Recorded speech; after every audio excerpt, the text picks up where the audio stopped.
I'm from Făgăraș, as many of you know.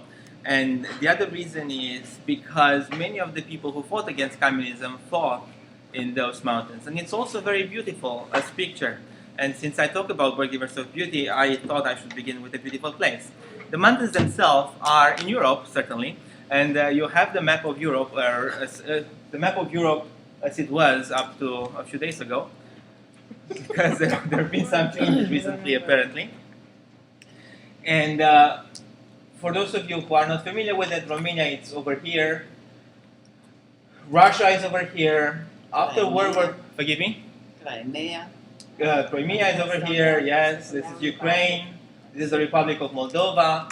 And after World War II, the Soviet Union took over quite a bit of land, including Moldova, parts of Bukovina, and parts of Poland and Czechoslovakia, and then imposed communism over all the other countries in the East, what that was called the Eastern Bloc, including Romania, Bulgaria, Yugoslavia, Hungary, the Czech Republic, not Czech Republic, Czechoslovakia, and Poland, of course. The communist regime was imposed with the Russian army, or maybe I should call the Red Army, because it was the army of a state that was primordially communist. And Davai Chas, Davai Palton. Yes, Doamna Moșuiu says. And I do remember what Doamna Moșuiu says, Davai Chas, Davai Palton. Is that correct, if I said? Yes. They are the two phrases that the Russian from the army were always coming into the houses of people, you know, in Romania occupied by the Russian army, not occupied the way in which Crimea is occupied today, but in different ways, of course. And they were always saying, Davai Chas, Davai Palton, give me the words, or give me the code. Yes. I remember that, I actually remember that my grandfather was telling me the same things, and when the Russians came, they always say, Davai Chas, Davai Palton. So you saw the map of Europe. Romania, if you want to see the larger map, this is Romania. The mountains that you saw before are here, the Făgăraș Mountains, and many groups of resistance against communism after communism came into power, again imposed by the Red Army.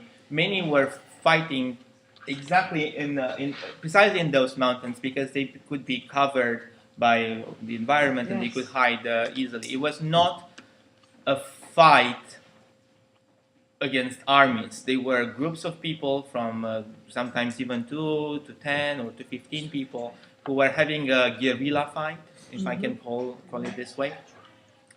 They were not looking for fighting necessarily, but they were rather more running from the secret police. And the main reason why they were still fighting in the mountains, because they always believed, as those of you who are Romanians know, they always believed that Americans will come. And probably this is one of the sentences that many Romanians would recognize, and I remember my grandmother always saying this, Vin Americani, which means Americans will come. Obviously they never did, and they weren't planning on doing so either. This is not, by the way, from my perspective, it's not an accusation, because after the end of a war, when many resources were already lost, both material resources and human resources, from a certain perspective, the expectation that they would actually fight against the Soviet Union was, maybe just the screen. How should I put it? Not innocent, but was not. I wouldn't say it was not rational, but it was hopeful. It was too hopeful. Yes, there are historians right now who actually say that that atmosphere in the 50s, in the late 40s and the early 50s was an atmosphere of hope, but not based on anything. It was based on some kind of activities that the Americans, especially the American forces, were doing, and that is training of partisans who left from Romania, and this training was made actually in France, and some Romanians participated. Neagu Juvara, for those of you who are familiar, Neagu Juvara participated in the training of the partisans, and when they were parachuted back in Romania to sustain hope and to perhaps bring ammunitions or weapons and to get at the same time information. Now, whether they indeed whether the United States was indeed interested in actually fighting against the communists, that's another story. Probably not. But they were getting information from the ground from these people. The other map of Romania I wanted to show you is this one, and all the dots that you see are either political prisons or concentration camps, or like the canal, the Danube, labor camps. the labor camps, yes, the Danube Black Sea Canal that was built here with labor from people who were imprisoned during communism. For those of you who are not familiar, those of you who are new here today, there were various reasons for why people were imprisoned. But if I were to say only one reason is the one that they opposed. Forgive me, my beans aren't getting to it. Yes, my own beans are giving me problems. So the main reason was the fact that they were free, or they were considered by the regime as being free human beings. There were various categories of people who were imprisoned by the regime. They never looked at the social provenance. Can I say that in English? Social origin. Because you could have in prisons people who are peasants, intellectuals, priests, many priests. It didn't matter whether you were a woman or a man. It did not matter whether you were old or whether you were young. Many peasants were actually imprisoned, which is, of course, a surprise if you think about communism, who claims to be a regime for the poor people or for the workers, and that wants equality for all. But many peasants were imprisoned or started to fight in the mountains, or actually were just killed without any kind of imprisonment or any kind of trial. And the main reason for that is that they refused to give up their land that was taken for them in the Cooperative. Yes. Collective work. It was taken by the state, and you were working on your own land, even if it was no longer yours, and all the produce was taken by the state and then redistributed. Redistributed, it's too much to say, because they were not redistributing all of it, of course. The other main reason, I will talk in a moment about that, is actually the fact that they were faithful. And much of the presentation today, precisely because it is here, and because, as some of you may know, I'm doing it for a class that has to do with the church. Some of them, many of them were imprisoned because of their faith. And I will say more about it in a moment. Let me just mention, though, not the most important, that would be bad to say probably, but those that people can hear more about these prisons. The one in which people experimented the most gruesome persecution probably is Petrescu, because of the character that it had. And I will talk a little bit today about Petrescu, the third one. Then Aiud and Gherla, Jilava and Târgu Ogna, there are all of them prisons in which you find, if you read the stories from the people who survived or did not survive, in which you find persecutions that sometimes goes beyond what human beings can think, although it was conceived by human beings, but you would not expect that things like that were happening. The Danube Black Sea Canal project, many people died there. And there is actually something that whenever I think about the Danube Black Sea Canal project, and when I will tell you the story, I wasn't thinking about it, but now let me tell you, because I think it gives an idea about how people conceive communism back in Romania. I was a child when it was finished, and it was a great achievement on TV. And I remember going to school. When I was watching TV, my parents Well, they didn't talk too much with us about communism, mainly because, from my perspective, because they wanted to protect us, because we were not supposed to say things outside. However, I remember my father always listening to Radio Free Europe or Voice of America, and I may have mentioned before that he always, not always, but especially in bad moments when there were some social movements, he had the pillow on the phone because he was afraid to be heard. But I saw on the news the canal project, and I went to school the second day, and they made us make sentences, new sentences. And I remember I had no idea what kind of sentence I should make. And I remember the canal, the Danube Black Sea Canal does something, without being forced to do anything like that. And I always remember that because it stayed with me somehow. And I was already the product of the communist regime. I am saying, I am saying this because even if I think that even if we want to say they were the bad people and we were the good people, it influenced us in many ways, regardless of the fact whether we wanted it or not. Do not understand me wrongly. In my house, my grandmother, I cannot pronounce the words that she was using against the communists because it's not appropriate. So it wasn't as if we believed in anything, but there were things that were taking place that we were taking within our souls without even realizing. I was a child. I was, 5th grade perhaps, 6th grade, I don't remember. And I did not realize all the things that took place at that moment. I can give you another example of that sort if you want me to give you this example. A very good friend of mine who is working on the communist persecution in Romania, I mentioned her before here, Ioana Hașu, whose grandfather died. He fought in the Făgăraș Mountains. She remembers also that she went to school and they taught her a communist poem.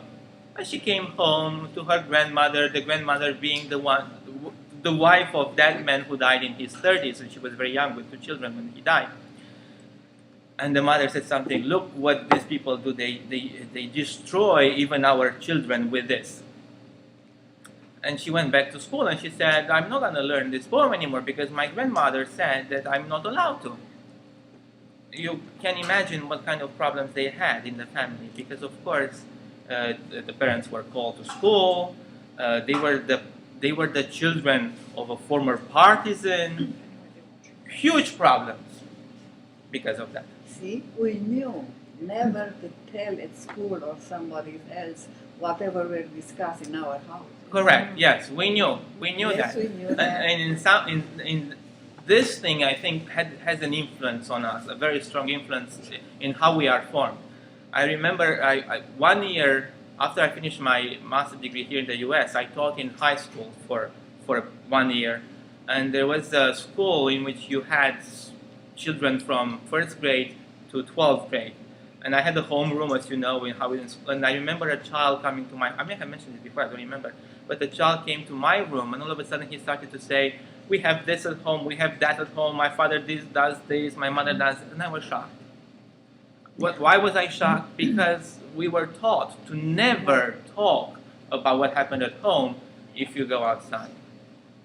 And it was the conflict of the culture conflict, culture What shock. was on the Free Europe radio?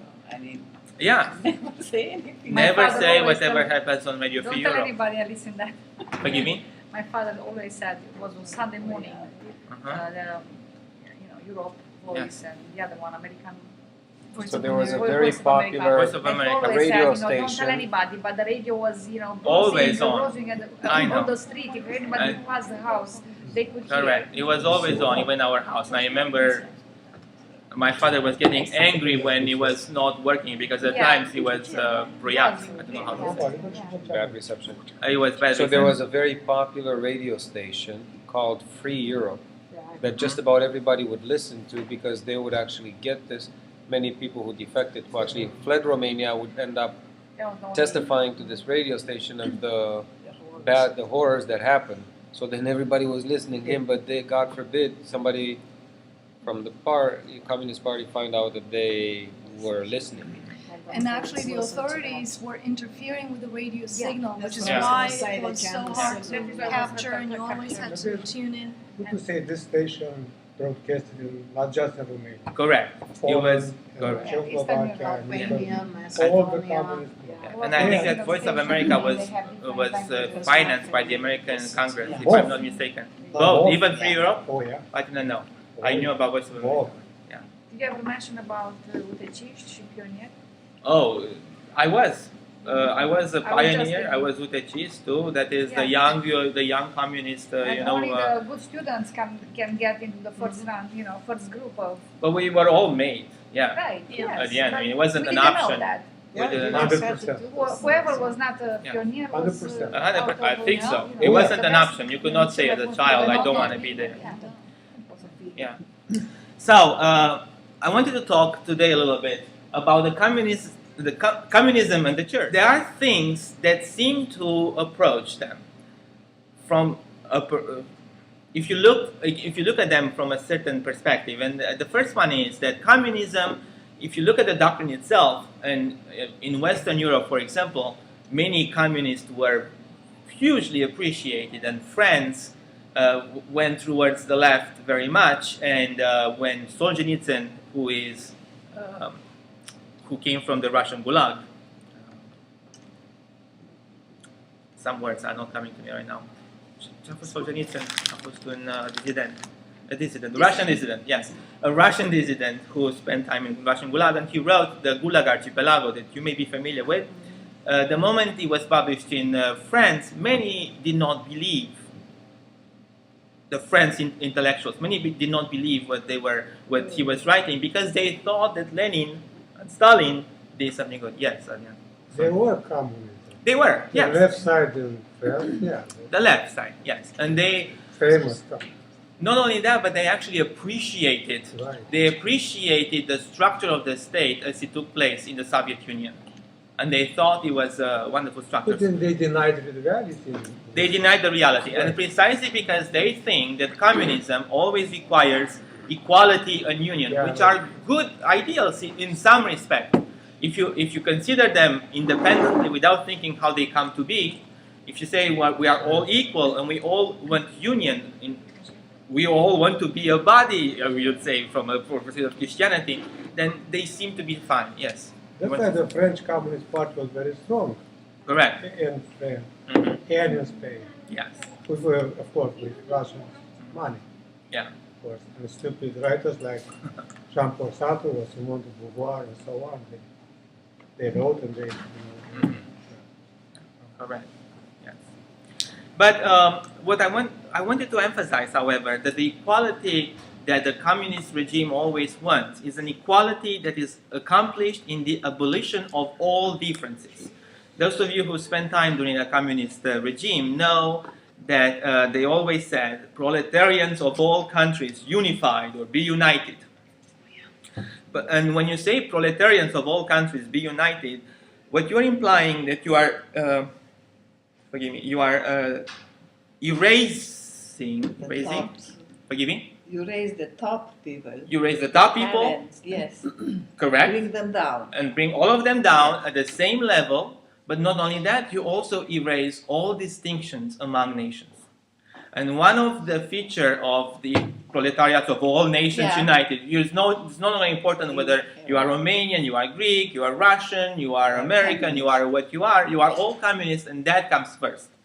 Again, from a certain, if you look at it with some eyes, you would say this is a wonderful feature. And I will try to explain why the people who who opposed communism thought of this as being something wrong.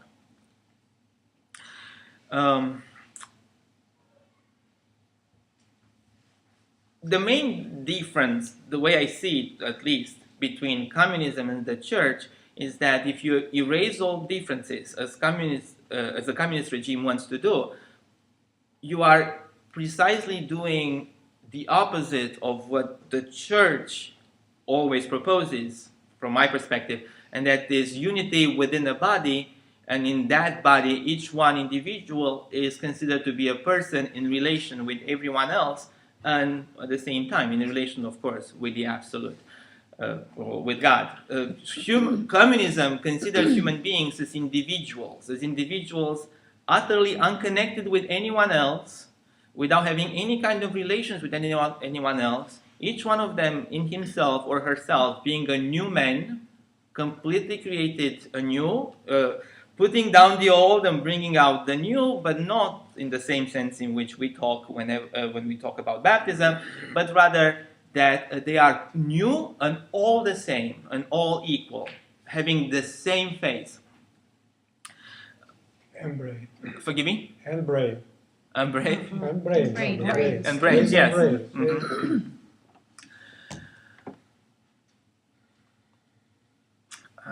I went too far away, sorry. So, if you look at this from, if you consider what I just said before, communism and Nazism they are no different. Although they have been described heavily, especially by the communist propaganda, as being opposite, and that the communists are the people who actually saved Europe from Nazism. That's a communist propaganda. But if you look at how they actually work, they consider human beings in the same way. There was a documentary I saw recently, and in the documentary they were describing the fact that Hitler wanted to destroy everyone else who was not an Aryan. So he would destroy everyone else who was not equal, but it was based on race. He was killing people based on race. Gypsies, the Jews, of course, the homosexuals, and it's not based on race. And the handicapped. All of it to form a beautiful society. Communism did the same thing, but it was no longer based on race, it was on social class. As Donna Moshoyo said, all people have to be brought to the same class. So you no longer have intellectuals, you no longer have people who, forgive me? You no longer have wealth or You don't have anything, yes. Yeah. Ideologically speaking, both regimes seem to be utopic in nature. It seems to be a utopia because they propose a beautiful land. If you look at, it may sound weird what I'm saying, but if you look at the propaganda in the 50s and in the 30s, 50s for the communists, 30s for the Nazi, they look very much the same. And you always have beautiful people who do not stand the way I stand. Always who don't do this, I would be very bad. But beautiful people, who look wonderfully, who are blonde, all of them, or the majority, and who are powerful, who are strong, and so on. Okay, so I still talk about communism and the church, but I'm moving towards the person who were in communism. And I have never talked before about women during communism, and I will not do that even today for a long time. But I wanted to say a few words about Aspazia Otel Petrescu. She, actually, Lena has been working on a translation of her book, which essentially is done, but we have to work on it to make it to come out. But Aspazia Otel Petrescu perceives her mission in this way. You have the quote, I will read it from here. We had one mission. We had to resist to becoming atheists, to the communist apostasy, this and nothing more. So she perceived the resistance against the communist regime as not being a resistance based on economic terms or based on political terms, but rather based on faith. Because the communist regime is openly atheistic, first of all, which whenever I say it's openly atheistic, I'm not putting blame on people who are atheists. I think that's completely different. A regime who is atheist imposes on everyone how you have to behave. So I'm not saying anything about human beings. I'm talking about the regime. And because the regime was considered was openly atheistic, and because the regime proposed to completely erase all distinctions between human beings, I think that Aspazia Otel Petrescu considered her mission as being resisting to the communist apostasy, and this is nothing more. And the main method that she mentions is prayer. And not any kind of prayer, but prayer with the words used by previous generations. I mentioned a few things about this before, but she says the words are alive and they are cleansed by previous experiences, enriched by previous experiences and meanings. And we were just at the pre-sanctified liturgy, and we read so many psalms who were written much longer before Christ, which brings into perspective what Aspazia Otel Petrescu says, because we are praying with the same words that not millions, innumerable people prayed before us, and the words themselves connect us over generations. I mentioned before that communism wanted to break all connection between human beings. The church, or faith, when I say about church, I'm not talking about this building, of course, I'm talking about the church as us, we who form the body of Christ. We are the body of Christ in connection, not in separation. And one of the things that connects all of us, the people who have passed away, the people who are, and the people who have not come to be, is prayer. Because, and I mentioned before this idea of constellations, because words bring us together in those sort of constellations, the relationships between people. I wanted to show you Aspazia Otel Petrescu a few years ago as well. She is alive. She lives in Târgu Neamț, I think. Right, Târgu Neamț or Piatra Neamț? In Neamț, someplace. Roman. She lives in Roman, in Romania, for those of you who are from Romania. And you can see her here, probably. Those are her icons at in her house. She's a very sweet lady. I am very sorry I cannot show you a video with her talking. Those of you who are Romanian, if you look her online on YouTube, you will find many. But she speaks in Romanian. There are no translations, so I'm not able to. I will talk a little bit about one of her experiences in this is the book that Lena is translating, With Christ in the Cell, or With Christ in Prison. I don't remember how you... But she talks about she was in a prison especially for women, and at a certain moment she knitted a skirt for the daughter of a guardian, because they found that guardian was the best guardian that they had. She had better relationship with the inmates, and they found out that it was her daughter Percy, and they wanted to knit a skirt for that. How did they need with things that they were finding in the cell, if you can imagine what they were doing. But they did all this in order to show the guardian that they appreciate how the guardian treated them. And the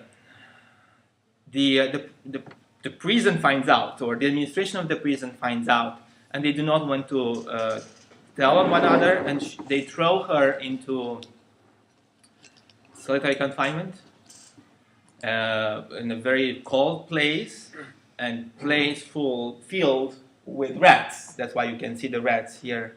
And she talks in the book about it, and she says, "I collapsed in a dark despair. Then I said to myself, I will throw myself in despair head first, and I will finish with the whole problem," because she was on the top of it, and she could fall. If I remember correctly, she was, on a platform, and then she could fall from the platform very low, so she could kill herself. Right? And then she continues. "But then despair howled from me in complete sincerity, 'Lord, do not leave me. You are my only salvation.' And at that moment, she says that she experienced the uncreated light, and that everything, the whole reality, was transfigured in the uncreated light. And this uncreated light, or this feeling, has not left her for 3 days, if I remember the number of days correctly. But what is this feeling? The whole reality around her somehow disappeared. It wasn't that the reality was not present, of course, and that's the way in which if I'm correct when I explain what she says, it's the way in which she explains things. So it wasn't as if the reality disappeared, because there was, of course, the Securitate guy who took her and asked her questions and was even violent toward her. But it felt as if nothing was taking place in her. The same reality is described by many of the people who went through Pitești. Those of you who are here for the first time have not heard of Pitești before, probably, but I will show you the phenomenon of Pitești. I will say a few words about it, and I will show you a video, a 10 minutes video with Father Roman Braga.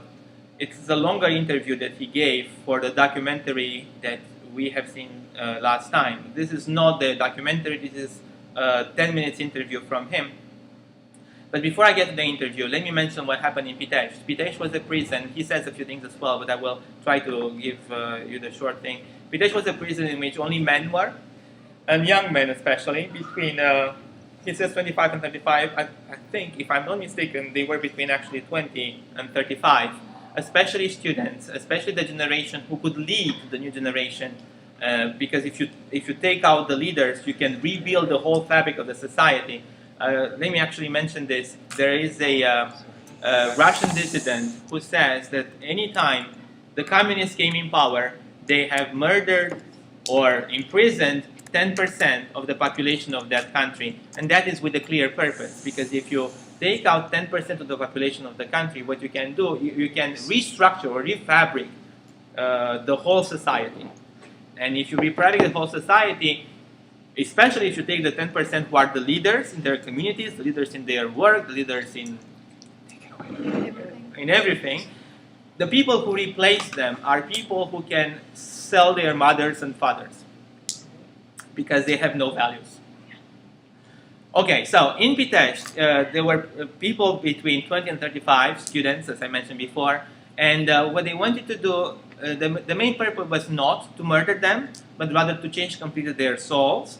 And to do so, they figure out tortures that that would be hard for me to mention here. The main thing they did was to force them to beat each other. The torturers were not the guards in Pitești, but were the students themselves, the inmates themselves. And there were 4 phases. The first one was the installation of terror, always physical. The people who were already re-educated started to beat or to hit physically the people who were not re-educated. Then you had to unmask yourself to talk about everything that you have done that the regime may consider. Then you denounce other people, and then finally you change your soul and become a torturer yourself.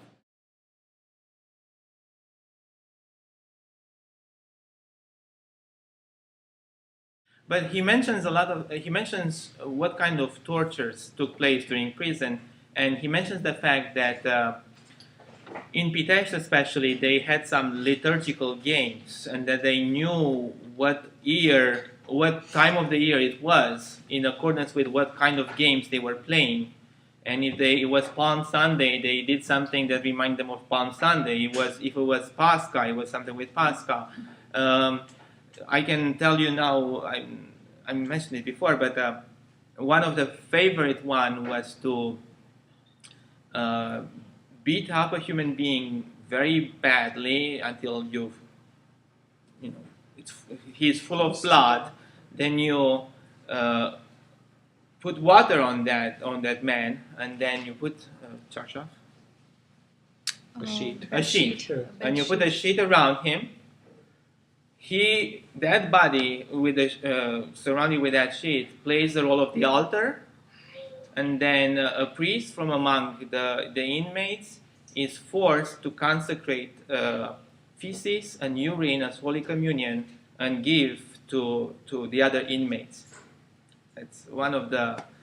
And I wanted to mention this so you see what kind of things they went through. I'm sorry you could not hear the whole video, because then Father Braga will talk about the fact many people, of course, fell. They turned in the sense in which they were so oppressed that they turned and they became themselves torturers. But then Father Braga mentions the fact that he was always within himself. That within himself you can find an empire within you. And that empire, the empire itself is not actually your empire, it's not you, because even if he met the devil in Pitești, he encountered God. So she said it's harder to see the good, it's harder to see the good in Pitești, or to see anything good in Pitești, although those people seem to always confess that they live within beauty regardless of whatever happens around them. But he did find God in solitary confinement because he was was only with himself and in communication with himself. I wanted to pass to a slightly different thing, and that is to the birth giver of God, the Theotokos. And the main reason for this is that among many survivors, you hear many things about the Virgin Mary as their own protectress, and the fact that they always turn to her in prayer. Yes, actually, I was talking yesterday to my mom, and my mom reminded me something. My mom always reminds me of things, and she reminded me of something that Father Arsenie Boca once said. And Father Arsenie Boca said, Arsenie Boca is a Romanian priest, very famous. Famous is a bad word. Very important. I mean, it's not. Well known. Very well known, yes, Renowned. and considered by many to be a saint. He is called the Saint of Ardeal, or the one part of Romania. And he said something like that in one of his books, that when you look at yourself and you can no longer look in the mirror, as the people in Pitești could no longer look in the mirror many times because they were forced to engage into different activities. Or when you feel so low that you do not believe that you can have any kind of connection with any human being, that even the saints themselves left you. There is always someone who would never leave you, and that is the Mother of God. And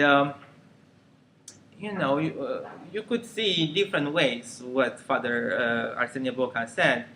One of them being the fact that he is a mother and the mother never leaves you. But there is also, I think, something else, and I may be wrong with this. And we talked last time a little bit about Anthony Bloom, who talks about the earth as being always a giver of beauty, regardless of the fact that we do over this earth. We give to the earth our refuse. We do not pay any attention to it, and nevertheless, it transforms always all the refuse we give to it, and it makes it in something beautiful. The Mother of God, the Theotokos, was in many ways this kind of earth. And it was this kind of earth because, again, the way I say it, I might be wrong, Father will correct me. Because there was a moment in her life when she could be thrown away for having a son out of wedlock. She could have been killed because of having a son out of wedlock. And nevertheless, she responded with, "Behold the maidservant of the Lord, let it be to me according to your word." And I do believe that many of the people in communist prisons and under communist persecutions had the same answer, and I will mention immediately one of them. This icon, which is not an icon, it's a painting on a church. I don't remember exactly what it is. Someone sent it to me yesterday. Here are priests who suffered during the persecution. This is Father George Calciu. Those of you who may know him, this is Father Justin Pârvu. This is thank you very much. Steinhardt, yes, Arsenie Boca and Stăniloae. And this is Victor Gafencu, not Victor Gafencu, Valeriu Gafencu, thank you very much. And those are prisoners whom people do not know. Actually, the painting was mission, how do you say? Commission, yes, by Father Justin Pârvu. But without him being included, and the one who painted it included him as well. There are others like this, and you can see the connection the Virgin Mary has with the prisoners. By the way, Father Arsenie Boca, I mentioned before, he was also imprisoned. You see here again various priests, and then the prisoners. This is mainly from Aiud, Calvarul Aiudului. The Romanian saints, the mărturisitori, confessors, witnesses from the communist period. And another one that, sorry, this is in Aiud. Calvarul Aiudului, yes, Râpa Robilor. And you can also see here that Jesus is dressed in prison clothes as well, as he will be, and there's another painting like that by Father Arsenie Boca, the one I mentioned before, and this is in a church in Bucharest, Eleftheria, if I'm not mistaken. And you can see Jesus again dressed in prison clothes because they put Jesus in prison. And forgive me? Go ahead. No? I will go now to the last character that I wanted to talk about, and this is Nicolae Purcarea, who spent 16 years of prison before the communists and also after the communists, because he was part of the Brotherhood of the Cross, and he was put in prison in the 42 as well. He's still alive as well. He lives in Brașov, and all the pictures that you will see here are from his house. And I think he's a bird giver of beauty, at least in two ways. Everything he touches, he makes it beautiful. He's a sculptor. Everything that you will see in his house, all those things that you see in his house, and I will show you another one here. This is his house. This is really his house. Beautiful. Beautiful, yes, like a museum. Everything is made by his own hands. And he learned to do that in prison. He did not learn it, well, obviously he learned afterwards as well, but someone in prison gave him this tool to do things like that. And I wanted to mention him because he says something about nations. And if you remember, I said before that communism wants to destroy all nations. We are all proletariat. We are all under the Soviet Union. There is no difference between Ukrainians, between Moldavians, between Romanians, Czechs, Polish people. We are all Soviets. And Nicolae Purcarea says something like that. Your nation was the supreme argument for which you had to fight. The nation constitutes an entity. The nations, you remember before I talked about the fact that the church sees all of us as persons, and he sees nations and entities as well. All these things, I forgot to mention, are taken from an article. The pictures are done by Raul Ștef, yes? And the quotes are taken from an article from there is a wonderful project taking place now in Romania. If those of you who know Romanian can look online, it's yes.ro, EAST.ro. They have interviews with the survivors that are still alive. And this is one interview with Nicolae Purcarea, and all the pictures are there too.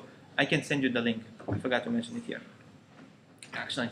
And the other thing that he also says is another picture from his house.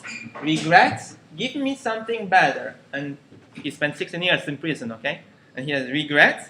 Give me something better, and then I may ask myself, what is better than to believe in God and sacrifice yourself again for your nation or for your country? What else is better? I don't regret it. This was my destiny, as if this was the life that was given to me.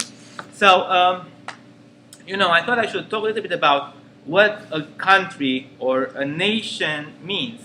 Especially because in this age, whenever you say that you love your country, you are readily accused of being a nationalist, and that you do not love other people, and that you are a xenophobe.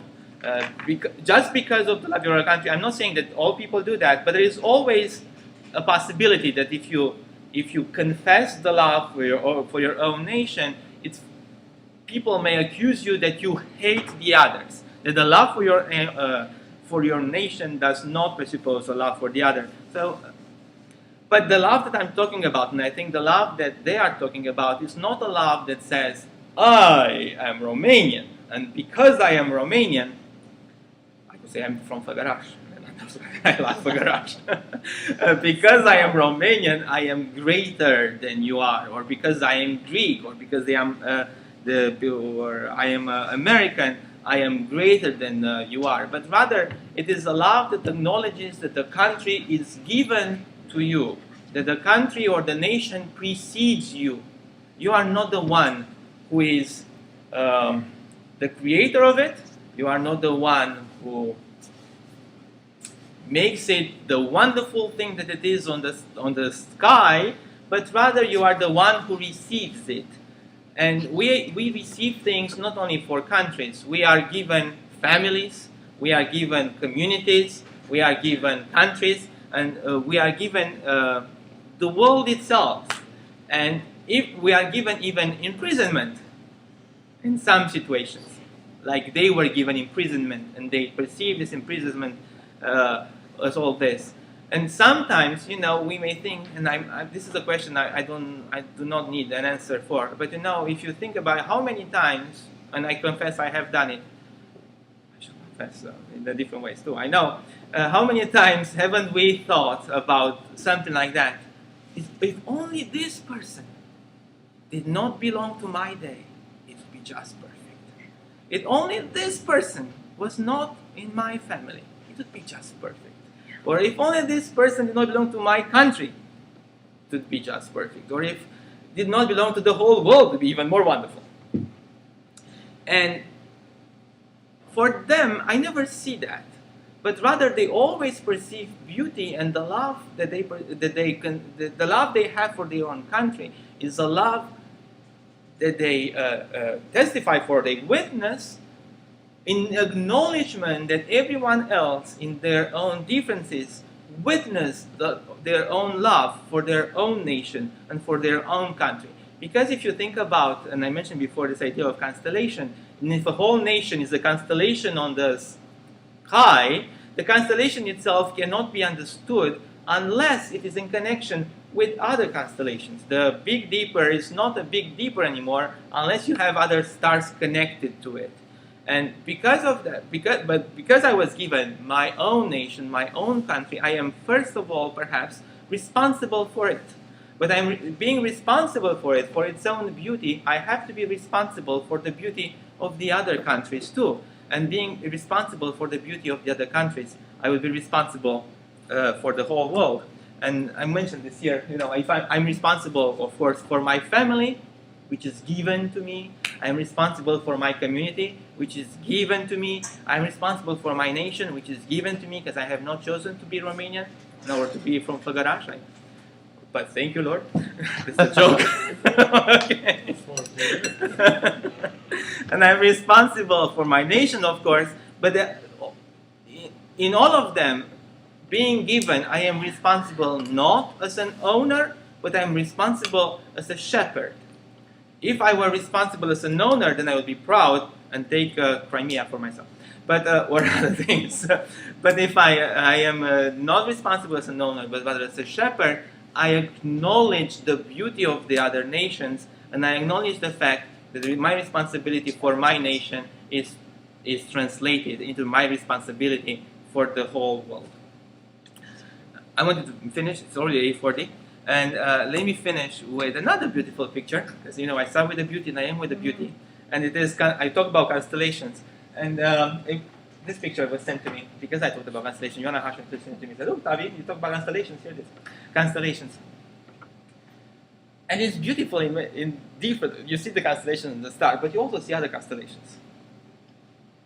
The graves themselves, because they are connected too. And they are connected with the stars, and they are connected with the church that's alive, it's connected with the graves that are still alive in a different sense, and they are connected with everything around.